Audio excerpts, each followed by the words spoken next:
president of African Diaspora Development Institute, the organization that's opening the doors for the children of Africa, descendants of the formerly enslaved, to come home, with the gateway being Burkina Faso. Ouagadougou, here we come. We're coming here because the journey of over 400 years must be completed.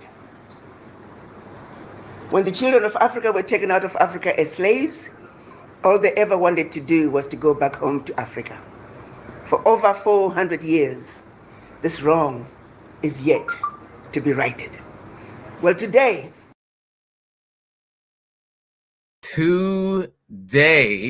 we are going to be talking about this trip that ADDI made to Burkina Faso. What happened, who they got a chance to speak to, who they heard from, and what the next steps are. I have a special guest today. She was on the live stream just a couple of months ago talking about how much she had done in the 4 short months after coming to Sierra Leone for the first time, I think if I'm not mistaken, getting things off the ground and getting things going. So we're going to talk to her about what she's done in Sierra Leone and also this ADDI trip to Burkina Faso. So before we get into that, I want to do a quick introduction, make sure everybody is aware of who we are and what we do. So this live stream is every Monday. It's called Pan-African Perspectives, where we dive into the real life experiences of visiting Africa, moving to the continent of Africa, and investing in African ventures, along with buying land, of course, all with the ultimate goal of getting Africa back to its rightful place on the world stage. So our mission is to support independent Africa and empower African people on the continent or in the diaspora. I'm your host, Joe Hatagwa, the founder of Authentic African, a platform that's meant to help people do 1 of 3 things: visit, move, and invest on the continent.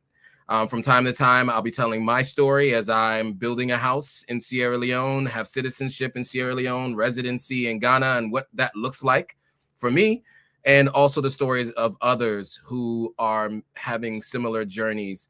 And we'll hear from them at the beginning of their journeys and along the way, so that you guys can all make informed decisions. With that, I want to bring on Ursula first, and we have other guests as well that will be joining us. But I do want to have her come on and give us a little bit of an update with regards to what she's been doing in Sierra Leone. And it's relevant because we're talking about residency and citizenship and what people are doing on the continent. So we want to start there, and then we will jump into this ADDI trip as more people join the live stream. So without further ado, Ursula Garrett, thank you for joining on such short notice. Oh, you're so very welcome. I'm happy to be back. Absolutely. And I was super impressed by your story. You know, look, we talk a lot about people getting citizenship or people coming for these trips to the continent. Mm-hmm. Sierra Leone is a challenging country for a couple of different reasons, and but it's many people's gateway into getting citizenship on the continent. I of course am building land there. I live there. I am of the soil. My parents were both born and raised there, and I go back and forth often. Since 2017, I've been there twice a year, every year, and also in other years more than that. And I spend at least 3 months a year now in Sierra Leone. And, you know, all that time I've been there, I have not accomplished as much as you have in the short amount of time that you've been going there. So I do want to talk a little bit about the Empower Sierra Leone Foundation, where we were when we last spoke, which is probably about 4 months ago or 5 months ago, something to that effect, and where you are now. And then we'll get into the ADDI trip that you were just on to Burkina Faso. And I do want to mention that before we spoke, you told me that you had visited a number of different countries on the continent, and you had also had other ventures in other countries as well. So maybe we can start with a little bit of that background so people are aware of who you are and why they should be listening to you. And then we'll get into the Empower Sierra Leone Foundation and then ADDI. So can we do a little bit of your background really quickly, if possible? Yes. So I run a CPA firm in the States where I specialize in taxes. And once I started visiting the continent and started investing in here, I started to specialize in international taxes. And then when I did I went through African ancestry, and it traced my maternal ancestry back to the Timne people in Sierra Leone. And so then I had to get here. And, their program has kind of changed in getting citizenship here. It's changed for the last few years. First, in all honesty, I think it's been at least 2 years since they've given citizenship. And so I came, and it was about 40 of us that came last year in 2024 for citizenship. And we got here and we never heard one word from the government. It was basically, yeah, no, we're not, you're going to have to come back twice. Right. And we kind of waited all year. And about mid-year, they said, okay, here are the dates. And they gave us dates when the program was going to happen for us to come back for the second time. And just a few weeks ago, they basically said, nah, not going to happen. We're not giving it. And there's been no real explanation. There's been one excuse after another, but nobody's ever really said, this is why it's not happening. And so a lot of people had already bought tickets based on the dates that the government issued. Well, I said the government, the department it went through, I think it's monuments and relics. They issued, they gave these dates. Here are the dates for December. Here are the dates for April. And like I said, a few weeks ago, they just said no. But for me, I'm not going to get sidelined by that, because once I connected with Sierra Leone, to me, citizenship, if it happens, it happens. If it doesn't, it doesn't. It does not stop my mission. So when I came here for the first time last November, and I came with the plan and I knew what I wanted to do. Entrepreneurship is my thing. And I saw that there was a great need for it here. I connected with a family. I got basically adopted into this family. And we kind of worked out some things. I wanted to build a vocational training center in the village, and they gave me 2 acres of land to do that. And so far we have the well, and we're using it as public water well. So a lot of people from the community go there to get water. The children stop to get water when they go to and from school. There's somebody there to make sure that they can have water.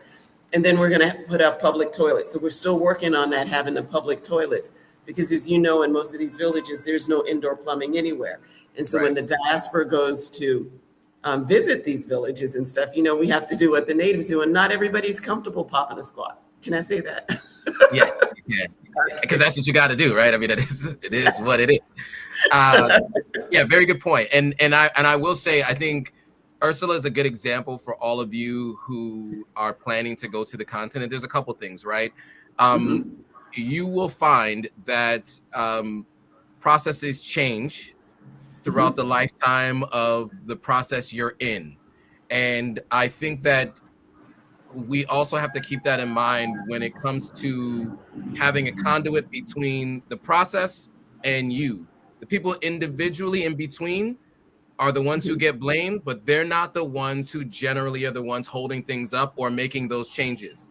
And I think that dovetails perfectly into the conversation with Dr. Arakana and ADDI, and what actually happened over the last 6 months. And, I wanted to, get your thoughts on this situation, because, about 3 or 4 weeks ago, Ivy and I went live and we talked about the couple of live streams that we saw from folks who were upset that they were not on the path for citizenship. It had changed to residency, right? Potentially permanent residency, as I understand it. And on that live stream, what I had mentioned was, when it comes to anything on the continent, I generally recommend that I wait to hear from the government themselves directly in official writing before I believe that something is coming to fruition. Now, that was without any knowledge really of what had been produced, who had communicated different things to ADDI, right? It was based on just watching those videos, which were from 2 perspectives, not the hundreds of folks that are a part of it, right? So, obviously I'm always the one who would say, don't blame the person who is disseminating information, because, they always, of course, that's the messenger, right? Don't shoot the messenger. That almost Right. always happens. I don't know much about her background or ADDI because that's not a pathway I've gone through for my citizenship and my journey on the continent. So, with all that context, I'd Mhm. love to hear from you. And I think we also have Lisa as well, and I can bring her on in a second just to give her thoughts as well. But Okay. Ursula, can you talk us through what was your experience prior to going? Because I know you went, but just with ADDI and this program and what you understood everything to be, so we can hear it from your perspective and your lens. Okay, so in all honesty, the first time I heard of ADDI was in February, and they were offering citizenship to Burkina Faso, and that the president had invited us, and he wanted us to come and support the country. So while I wasn't really that interested in citizenship in Burkina Faso, because I'm not one of these people collecting passports, I did definitely want to go and support. And I thought, okay, I can get a citizenship in Burkina Faso. That would be great. That, to me, that was like icing. It wasn't really my primary goal. My goal was to support the company, to help in the development in any way that I can. And if I could do this something similar to what I did in Sierra Leone, fine, perfect. And so what I understood, and maybe because I'm a little more familiar with what goes on the continent, you just got to pack a lot of patience and understand that things don't always work the way that they do in the US. And so I can't remember whether it was specifically said or whether I just assumed it, but I figured there was some cost component. And they were having regular meetings. You know, at first they were looking at going in June, and it just couldn't happen that quickly. And I thought, well, June is the beginning of rainy season, probably not the best time to go either. Right. Anyhow, so when it was pushed to October, I go, oh, great, that works better for me anyhow, because that's around the time I was going to be going to Sierra Leone. Right. So they were having weekly meetings and they were explaining things. And I understood that there was going to be some kind of cost component and that they were going to try to keep it down, but they didn't know what the cost was yet. So they didn't say what the cost was.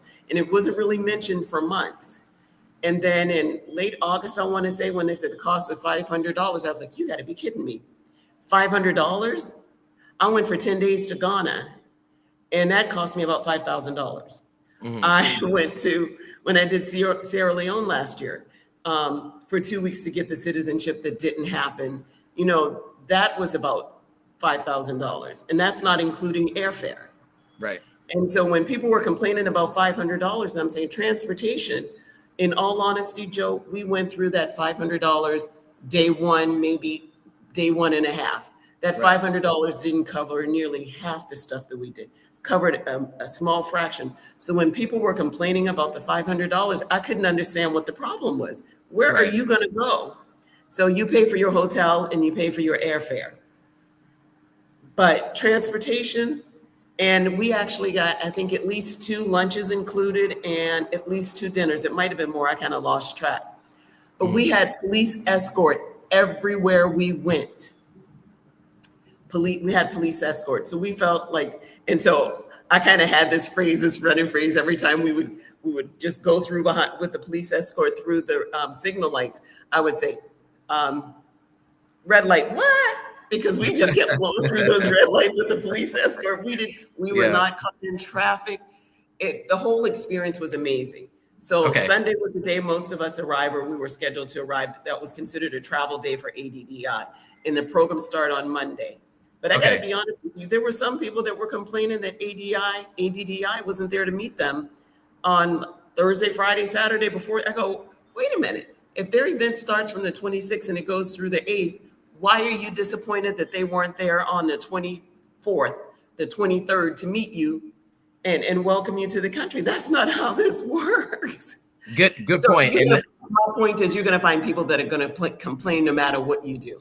But on the very first day of programs, we went to the Office of the Foreign Ministry and we met with them, and they welcomed us. I do want to stop you there before we get too deep into it, because I do want to bring Lisa on. Sorry, I know it was an amazing experience, and I do want you to share it. But I do want to bring Lisa on just so she can talk about her experience as well. And I think what I want everyone to be listening to hear is, first of all, the first thing you said was pack your patience, right? Pack your patience, number one. And what I also heard underlying everything you just said is entitlement. I think a lot of us are entitled when it comes to the continent of Africa. The expectation is that things should be given to us. And yes, I understand that a lot has happened and there's a lot of trauma. But countries are countries and they have systems and services and processes, and they just can't just start giving things out to people. There are processes. So with that, I do want to bring Lisa on though, so she can explain maybe what her experience was like. And I haven't gotten a chance to meet Lisa yet. So I want to thank you, obviously, Ursula, for bringing her into this discussion. So hello, Lisa. Nice to meet you. Hello there. Nice to meet you as well. Okay, so you all obviously also went on this trip. Before we get into your experience on the trip, I do want to hear about your experience with ADDI and leading up to the trip. Just from another perspective, we got Ursula's perspective, and then a few weeks ago I played another video. We had two people's perspective. Well, actually, we talked about that video. We didn't play that video, but we had two people's perspective on that too. What was your experience? And also, actually, let's start with this. Your background. Have you been to the continent of Africa before? What is your relationship to the continent, and then also getting into ADDI and this trip to Burkina Faso? Well, my experience and my connection to the continent is I love history. So okay. I started in Israel, went down to Jordan, started hanging out in Egypt, and then, like Ursula, my cousin, had mentioned, opportunity came in. Let's go to Sierra Leone. Fell in love with the people. I love those people. I love Sierra Leone. The other challenges she already mentioned, but the people, yeah, they have my heart. And so regarding ADDI, I knew of them because I was watching Dr. Arikana for about 5 or 6 years. And I had one of her books. So I knew she was a straight shooter. I knew her history. I knew she was a high level authority, and what she says she means. And so the moment she said, hey, we're going to bring some people, I'm like, told my cousins, I said, I can vouch for her. She's on it. I've been watching her for a while. Straight shooter, no chase. She's going to do what she says, and she's a visionary. Now, I know there were some other things said about, Wakanda and stuff like that she was trying to bring to fruition, but she's a visionary. And so visionaries have a vision, and people that understand, get in line, build that thing up and make it happen. And she did that thing. Yeah. So, and I want to mention that, there are a lot of people with big dreams and goals on the continent. And, there are people across the spectrum, right? People who are there to pretend like they're doing something, and people who actually are doing things, right? And regardless of what may have happened with Wakanda, because I don't know what happened there. Okay, and the same thing with Akon City, right? We find that people have a lot of ideas and they run into challenges. But this trip happened, right? This ADDI trip to Burkina Faso happened. And from what I understand, the former president of South Africa, Zuma, was there. He sang to you all, which I'll play some of that in a little bit. Twice. Okay, I didn't know he was a singer. Oh yeah, and Ibrahim Traoré, as you guys saw in the thumbnail, also showed up. So let's talk through the trip itself, like the format of the trip, how many days. Ursula, you started talking a little bit about the police escorts, the fact that you only paid $500, but the cost of the trip itself obviously was multiple times more than that 500. That usually covers a couple of days at an Airbnb or a hotel, generally in any other country. So let's talk through what that trip was like. If Ursula, can you talk us through like the structure of it and what your experience was? So as I was saying earlier, we went to the foreign ministry, the office of the foreign ministry on our first day. And we just felt welcomed. So basically it was designed to have Pan-African conversations and meet with government officials and get a feel for the land, do some historic and cultural things there, the history of the continent, the history of Burkina Faso. So it was educational, it was cultural, and it was innovative. It was energizing, it was exhilarating. We had some amazing speakers. We had Brigadier General, he's the ambassador from, is it Trinidad and Tobago? He's the ambassador for Nigeria, from Trinidad and Tobago. And he was there and he spoke to us several times, General Williams. And then we had Reverend Joshua Mukongo, who is just, what's the word you would use, Lisa? He just energized the room, and he had so much information. And by the time he was done, you felt like I could rule the world. So Pan-African conversations, and that's when President Zuma was there, who he came and spoke to us twice. After the first time he came and spoke to us, he came back again to say goodbye, and he sang and danced with us, and he was such an amazing speaker. We had lots of people from the government to come and tell us about Burkina Faso and all the things there. And then on the second week, it was more where we had the business and trade show. So we had people from the business community to come and speak to us. So we actually went back to the Department of Foreign Ministry, which we actually went to their building. I want to say no fewer than 4 times. I can't even remember how many, but no fewer than 4 times. And we had different real estate people come and present to us. We had somebody from the public sector, the government housing, somebody from the private sector. Then they had several real estate agents to come and promote different real estate development. So they're really doing a lot of construction there. So we had somebody from the banking industry. We had other people from investment industry. So they tried to be honest with you, they tried to get way too much into too little time, but it was just more and more for us. And so I'm actually absolutely amazed at how much they were able to get into those 2 short weeks. And really it was 12 days because 2 of the 14 days were travel days. Right. They were absolute miracle workers. So yeah, we did have to go through a lot of the government things. They wanted information in one format, and when that wasn't working quickly enough or efficiently enough, then they wanted it a different way. So we did have to go through some things like that. But what did I say?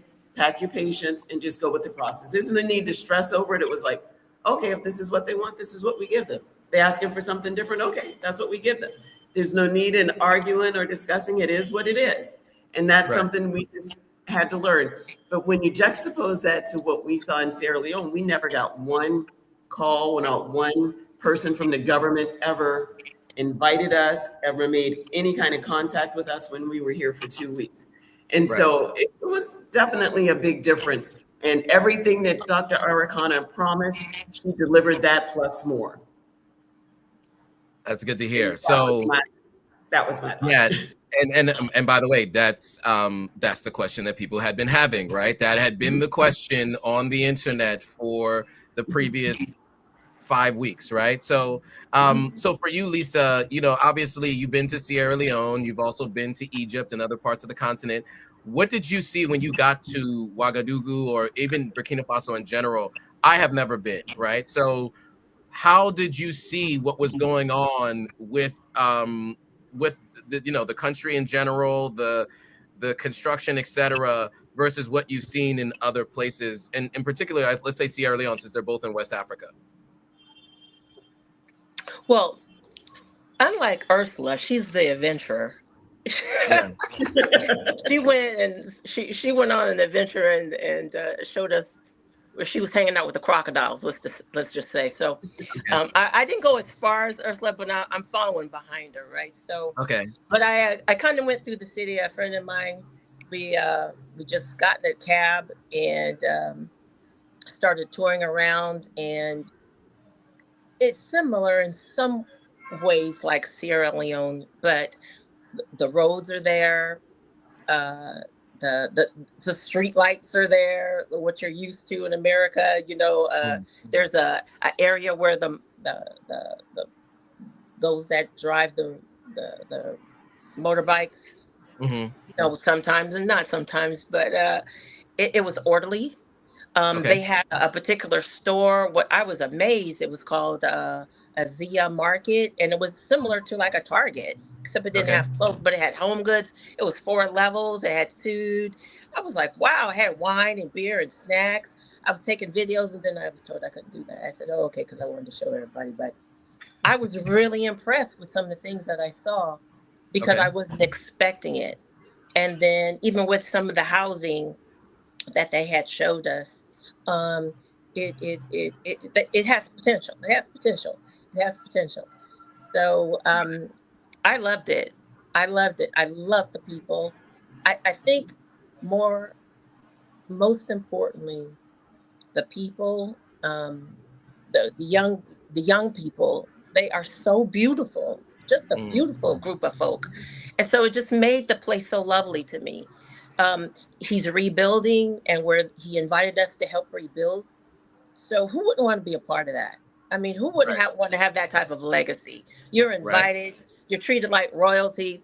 You have the police in the front, the police on the side, you're 7 buses deep, you got police in the back. That, I mean, who gets that? Who has that kind of presence to Mm. show how important your presence is? I forgot I was black, man. You know, it's just like this is how black folk roll, Mhm. So I have much respect for the leadership and for the president of Burkina Faso. Yeah. I can't even really download it all. I think I just got back in. I'm trying to tell my husband I really can't. I just have to show videos. I can't say any. I really can't. I It was get it. just I get it. And I'm happy to hear that. And for those of you who are just joining, because there are people that are just jumping on now, we are talking to Lisa and Ursula about their experience in Burkina Faso with ADDI just recently. Ursula is in Sierra Leone right now. Lisa, you're back in the States, I'm presuming, right? yeah. I'm in California, Northern Cal. Northern California. You California people, right? Yeah, Yes. Of course. that's why So we yeah, roll. so so I lived in LA for 4 years. So we're just catching up with them. We talked for those of you who are just joining. We talked through everything from the differences between the experience working through citizenship in Sierra Leone last year, and of course, unfortunately, it doesn't look like passports will be handed out this year. That is TBD, but we'll find out in the next month. And what that experience was like. And we talked a little bit about the idea of I said it, entitlement. And so that was my word. That was not Ursula's word. But I do think it's important to call that out, because there are a lot of people who expect to get citizenship in Africa, and they expect that is all done for free. Like, they'll go to the continent, everything is free. And that is just unrealistic. And then also, Lisa, of course, expressed the fact that you can be a part of the legacy of rebuilding Burkina Faso, moving away from its imperialistic background and changing in this new direction. So, Ursula, you have been the explorer, according to Lisa, right? And so, Yes. you've been around the continent, right? So, what have you Yes. seen? And I used to do a live stream with someone who lives in Burkina Faso. She's a Nigerian American who lives in Burkina Faso now, and she used to tell me about how educated the people were about African history and how educated they were about current politics around the continent. And so she would see that in her everyday conversations, but she would always talk about how happy the people were that Ibrahim Traoré is in office now. What do you see as a difference in Burkina Faso being there versus some of the other countries you've been to, right? Because you've been to Ghana, Sierra Leone, you've been all over Southern Africa. What have you seen as some of the differences there in Burkina Faso versus some of the other places you've been? So, in all honesty, I talked to a few people, but we really didn't talk about stuff like that. The language Okay. barrier, my French isn't very good, but I practiced quite a bit. Okay. It got better in those 2 weeks. And it was more me asking questions about things that they do in their everyday lives. And I talked to a couple of young people that were interested in entrepreneurship. And but the young folks, a lot of them did speak English. Okay. Just sometimes when you try to talk business to somebody that's speaking a foreign language, it's not always the best. Sure. But from what I can see, the young people seem to be, well, overall, people in Burkina Faso, it seemed to be less, I don't know what the word is that I want to use, but there are a lot more street vendors in Sierra Leone, right in Freetown in the city. And even when we went out into the provinces, then Sure. I noticed when I went to Burkina Faso, like Lisa said, I went out to see the crocodiles, about 45 meters, 45 kilometers, approximately 30 miles, give or take, from from Ouagadougou. Yeah. And so that meant that I went through some of the other towns and stuff. And like on the side of the roads, when you go to the provinces in Sierra Leone, you see vendors, people selling, all their stuff. I didn't see that as much. It was only in the city centers that I saw it. Like we would stop through an area and you could tell this is a populated area. It seemed to be a bit more desperation in Sierra Leone than there was in Burkina Faso. That might be the word that I'm looking for. I think the struggle seems to be more here. And I don't know if that has to do with, Sierra Leone was in that war for, what is it? 10 years. It's only been what, 10, 15 years since. It's been 20 years, the war. 20 years. But it doesn't feel like it doesn't feel like it. Doesn't feel like it, but yeah, till 2004 about. Yeah.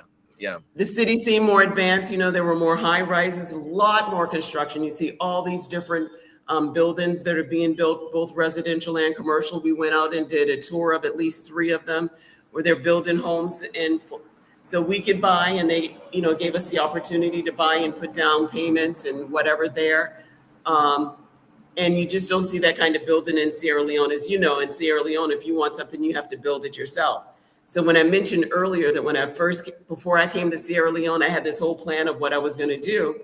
And I came here and found there was no infrastructure, that if I wanted to do that, I had to build it myself.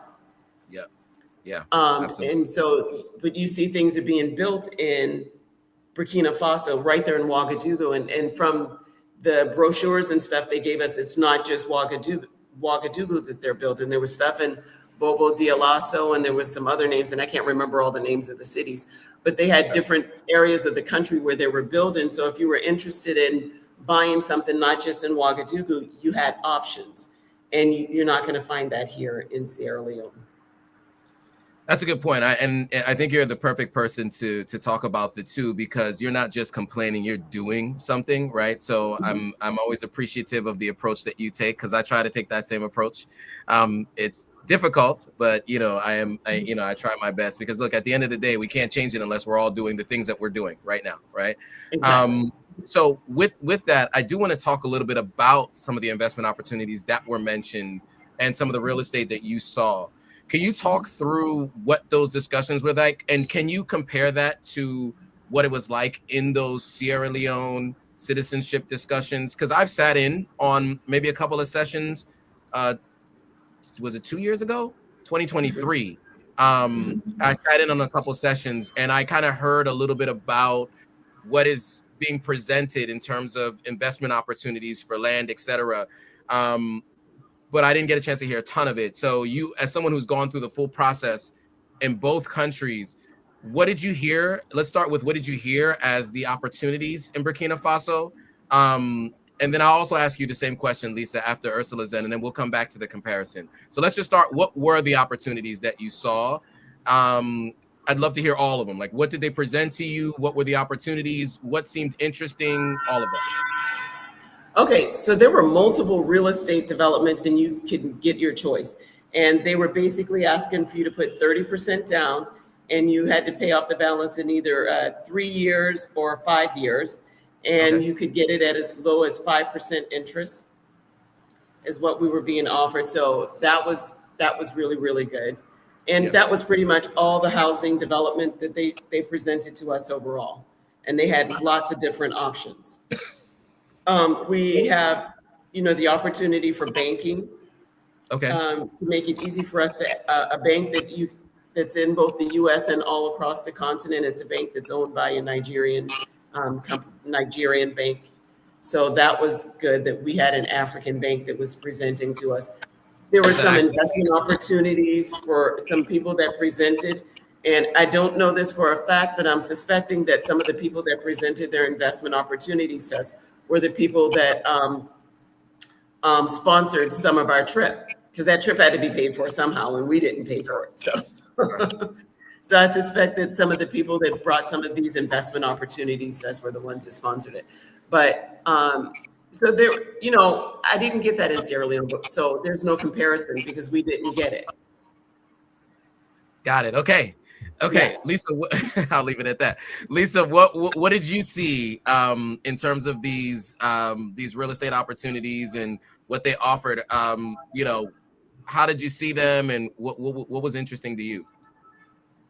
What I loved was the options that were giving to us. They had some houses starting at around, correct me if I'm wrong, it's like 25,000 and up, Ursula. Really? Right around there. Right around there. And for 1 bedroom, 1 bath, and then some going into over 100,000. You also had, there is opportunities for those that want to work in agriculture, getting land and possibly building a house on the land that you're going to be working. I love those opportunities. I'm really interested in health and herbal medicine, holistic medicine, and that's in line with what the country wants to do as well. So, I mean, and then another thing, just to have an opportunity to invest in gold. I mean, who gets those types of options and you're Black? I mean, who gets an option to be able to pay off a house that may cost $25,000 or $35,000 and pay it off in 2 or 3 years and you're debt free? Who has those options? I don't have those working here in the United States. So very true. Yeah, I mean, I'm so happy to hear that, and I think what was interesting too is that it didn't require you to be a citizen to buy and open the bank accounts as well, right? Because, you know, in many other countries, it does require you to be a citizen or at the very least a resident. But you know, there had those conversations are had separately, right? You have to get that first, then you can talk about getting a bank account, which I did in Sierra Leone. Please, Lisa. That right there, we had a wonderful opportunity, whereas we're not necessarily sure if the next people behind us get these opportunities. I mean, we would have had certain things waived for us. So this wasn't for the faint of heart to believe in what we were going to. And so when the president says, you know, I spoke with the ambassador and we're going to waive a few things. I mean, we just went off. We just was like, yes. So yeah, can we talk about those things that were waived, right? So and you know, I have the FOMO in this situation because I really wish I could have gone, but you know, day job duties here in the United States makes it challenging for me, so I don't get to go on these trips. But I'd love to hear what was waived, right? So you've gone through this process of starting the residency program. Can we talk through what that was? Like, what was waived? What did you guys get? What was the outcome, I guess, is my question of this process. So first of all, to become a permanent resident, they typically have 5 years you have to be there to get permanent residency. So those 5 years were waived to get permanent residency. So we didn't have to do that. The second thing is, and the president told us this himself, that the financial component to becoming a citizen, that he was going to waive that as well. It was $40, but that's $40 we didn't have to pay. Right. And so we are getting permanent residency. We submitted all the paperwork. They're processing it. You can imagine over 700 people there, and in 2 weeks and trying to get all this residency. So they're still working out how they're going to get your permanent residence card to each person. But when the president stood there and said, this is what he's offering us, and he's waiving the fee, then I have no doubt we're going to get those cards. That's not even a question in my mind. And we had the ambassador for Burkina Faso from the US. He was the one that was giving us the e-visa and processing everything. And he was there almost every single day when we were doing things, and he spoke to us, and he was even speaking to us on those calls, on those meetings. He is the ambassador for Burkina Faso. And so when people were saying that, oh, we don't know if this is true and she doesn't know, how do we know she even knows? You have the ambassador from the country. And it's my understanding some relations to the president. I'm not sure. I just heard a few people say that, said that he said it on the call, but if he did, I missed it. But he was telling us, here's what's going to happen. So they changed it from citizenship to permanent residence.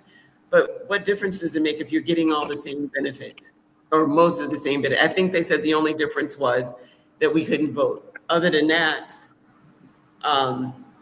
we would have all the benefits of being a citizen. Right. But all of it is going to depend on your reason. What's your reason? What's your why? Why do you want this? If you want it just so you can collect a passport, then yeah, you're going to be upset. You're not going to be happy. If your ultimate goal is to support the country, to support what they're doing, does it matter whether you're a citizen or a permanent resident? And if citizenship is what you really want, then it won't matter that it's going to take you now 5 years or whatever time frame they set up for you to be citizen. Maybe it's 1 year, maybe it's 2, maybe it's 5, maybe it's 10. I don't know what it is. But if your ultimate goal is to support the country, does it matter? 100%. I like that. I like that approach. And yeah, I mean, look, and at the end of the day, there isn't an election for at least 5 years anyway, right? They've already decided earlier this year, I think it was January of this year, that Ibrahim Traoré will be in power for at least another 5 years, right? That was the, and then he said that at that point in time, he would potentially open it up for a democratic election, depending on who might be making themselves available to that. So that's the only difference. If voting is the only difference and there's nothing happening for 5 years anyway, what do you think? What does it matter? Unless you're collecting passports, right? So that you can, you can show them in your YouTube or Instagram videos. Okay, so can I say this? Can I say please, this? Please, yes. The government was working tirelessly to try to get our paperwork through. There was over 700 of us. Yep. And we were pivoting on a dime. The moment they said, we need this, we were pivoting. I mean, we were working at 3 o'clock in the morning, trying to get things printed, adding it to a link, trying to upload things. But the government,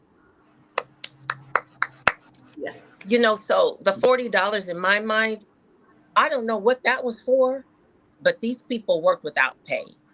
They had to have. Because they love their country, they love their president, and they were helping us. It was a collaboration. It was 2 groups of people working together, from the staff, the people.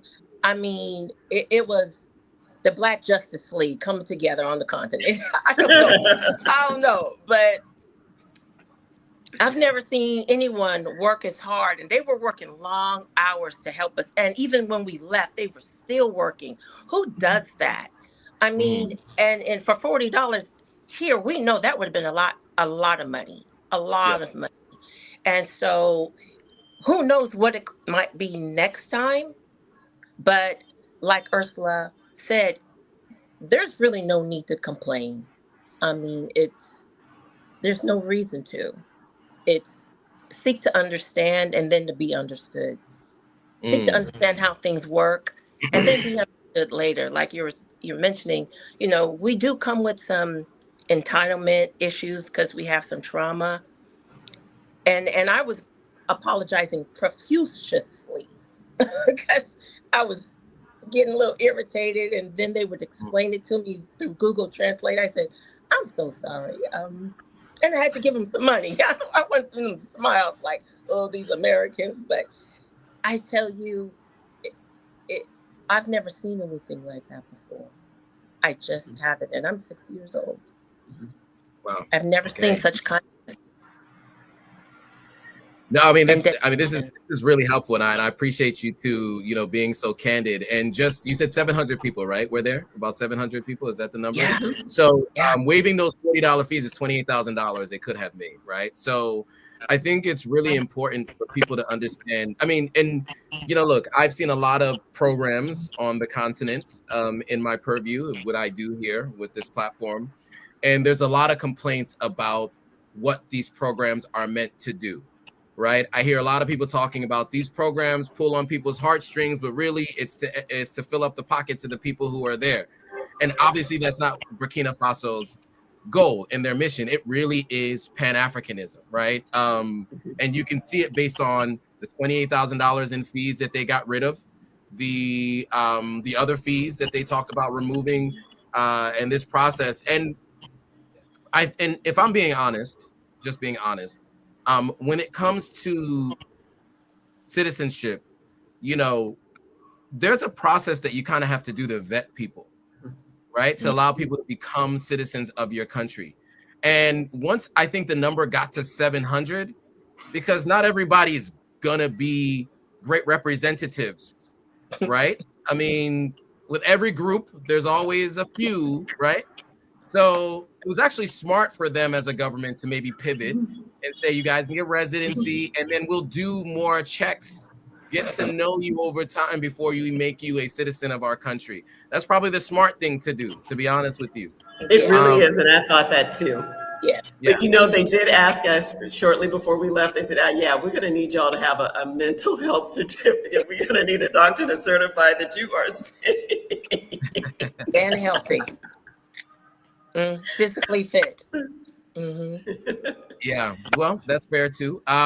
So beyond that, so you guys got a chance to hear about the history. You know, obviously, did you guys get a chance to see the Thomas Sankara museum? Yes. How was that? Man. It was intense, I'd say. And, you know, we walked through the garden that they made and I was really impressed by that garden. Yeah. Where they use upcycled all kinds of metal throwaway products that, you know, and like bicycles and motorcycles and old things, and they use to make beautiful art in their garden to depict the history of Burkina Faso. And I really, really like that. In the wall so I was trying to practice my French and translate everything that was written on the walls in French. And we kind of did okay. Had to pull out that translator from time to time. But it was, for me, it was inspiring, but it was intense. Sure. I can imagine. Yeah, I don't speak French.